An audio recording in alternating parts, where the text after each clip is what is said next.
Spice jet से जुड़ी हुई कुछ ज़रूरी जानकारी सामने आ रही है, जिसमें हम लोग बात करने वाले हैं कि कैसे अब स्पाइस जेट के बुरे दिन ख़त्म होने वाले हैं। साथ ही साथ यहाँ पर कैसे स्पाइस जेट के शेयर में अब अचानक से बढ़ोतरी देखने को मिल सकती है। इस पूरे टॉपिक के ऊपर अभी लोग डिटेल में बात करने वाले हैं। उससे पहले यहाँ पर बात कर लेते हैं बोइंग 737 मैक्स एयरक्राफ्ट के बारे में। यदि आप यहाँ पर एविएशन की न्यूज़ रेगुलर बेसिस पर सुनते होंगे तो आपको पता होगा कि बोइंग 737 मैक्स एयरक्राफ्ट वही एयरक्राफ्ट है जो कि साल 2018 और 19 में कुछ विमान दुर्घटनाओं के कारण लगभग सभी देशों ने इस एयरक्राफ्ट की उड़ानों को ऊपर प्रतिबंध लगा दिया था।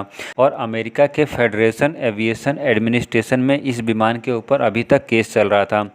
लेकिन अभी जो खबर निकल कर सामने आ रही है उस खबर के अनुसार FAA ने बोइंग 737 मैक्स एयरक्राफ्ट के हक में डिसीजन दे दिया है। यहाँ पर इस डिसीजन में ये बताया गया है कि ये एयरक्राफ्ट दोबारा से अपनी उड़ानों को ऑपरेट कर सकता है। यहाँ पर जैसे ही ये खबर आ रही है उस खबर के बाद यहाँ पर स्पाइस जेट के अच्छे दिन शुरू होने वाले हैं, क्योंकि फ्रेंड्स आपको यहाँ पर बताना चाहेंगे कि भारत में स्पाइस जेट ही एक ऐसा इकलौता एयरलाइन कंपनी है जिसके पास बोइंग 737 मैक्स एयरक्राफ्ट के 13 विमान हैं। और जैसे ही यहाँ पर DGCA ने ये डिसीजन लिया था कि बोइंग 737 मैक्स एयरक्राफ्ट भारत में अपनी उड़ानों को ऑपरेट नहीं कर सकता, उसके बाद स्पाइस जेट को इन सभी 13 एयरक्राफ्ट को ग्राउंडेड करना पड़ा था। लेकिन जैसे ही यहाँ पर FAA ने मैक्स एयरक्राफ्ट के हक में डिसीजन दे दिया है, यहाँ पर माना जा सकता है कि DGCA भी आगे आने वाले कुछ दिनों में बोइंग 737 मैक्स एयरक्राफ्ट की उड़ानों को परमिशन दे देगी।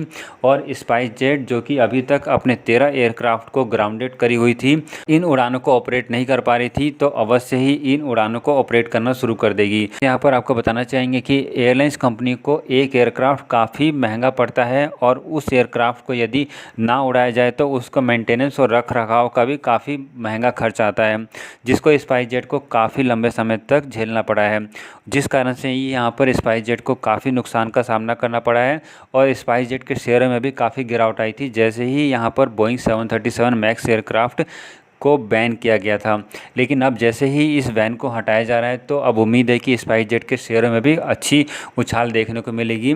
स्पाइस जेट का शेयर इस समय 67 रुपये पर ट्रेड हो रहा है। जानकारों की माने तो अब स्पाइस जेट का शेयर 80 रुपये तक पहुंच सकता है। फ्रेंड्स, ये थी स्पाइस जेट से जुड़ी हुई कुछ ज़रूरी जानकारी।